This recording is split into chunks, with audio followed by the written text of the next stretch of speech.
Hi mga kakonchava, day 20 ng ating 365-day real estate journey. Let me ask you, hirap ka rin bang sumabay sa bilis ng pagbabago ngayon? Alam ko maraming agents at brokers, lalo na tayo po na mga Gen X at mas older generation sa akin, ang minsan iniisip, ang hirap na nito, parang hindi ko na kaya. Pero naisip mo rin ba kung anong mangyayari kung hindi po tayo sasabay? Mga kakonchava, kung gusto nating maabot ang goals natin, kailangan nating mag-adapt. Kaya ang topic natin today ay adapting to trends in real estate. Unang-una, bakit natin kailangan sumabay sa trend? Kasi kung hindi tayo sasabay, maiiwanan po tayo. Ngayon, nandoon na ang leads sa social media at saka sa AI tools. Hindi na sapat yung umaasa lang tayo sa kakilala o referral. Kung malaki po yung pangarap natin, kailangan natin ng bagong paraan para maabot ito. Mga kakonchava, isipin po natin to. Para saan ang mga effort mo?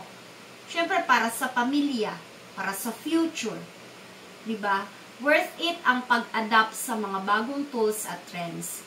Gayahin natin yung mga mas bata pa sa atin. Matuto po tayo sa kanila. Alam ko po, overwhelming. Ang dami po ng pagbabago ngayon sa technology. Pero hindi mo kailangan matutunan yun sabay-sabay. Let us start small. Halimbawa, mag-focus muna tayo kay Facebook para doon po sa ating mga listings. Tapos pwede din tayong sumubok ng Canva para sa mga designs natin, pang post natin. Gumamit din po tayo ng ChatGPT para sa ating po mga content. Hindi po natin kailangan maging expert agad-agad. Basta nagsisimula, okay na yun, panalo na po tayo dun. Simplihan lang po muna natin. Like ito pong video ko na to, sa CapCut, gumagamit ako para makapag-share po sa inyo, di ba, ng mga tips. Pero simple lang. Hindi po tayo nag-iisa sa journey na to. Marami po tayong mentors at communities na willing pong tumulong sa atin. Pwede ka sumali sa mga seminars, workshops, saka sa online groups. Yung iba, syempre, may bayad, pero investment din po kasi natin to para sa sarili natin.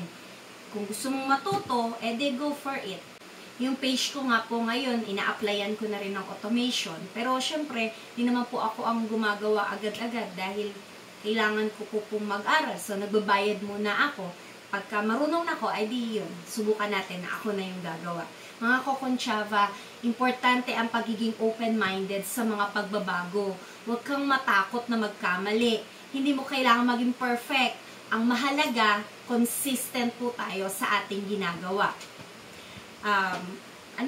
Mga mag-post ka ng post sa social media, mag-aral ka ng konti, araw-araw. Lahat tayo nag-uumpisa sa umpisa.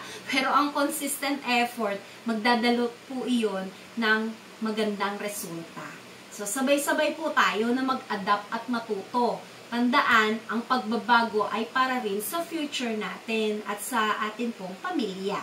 Kaya, kapag natatakot po tayo, i-remind po natin yung sarili natin, kaya ko to. Yun. This is Natalie Concha of VS Concha Realty. Lagi po nating tatandaan, real estate is for everyone. Let's learn and grow together.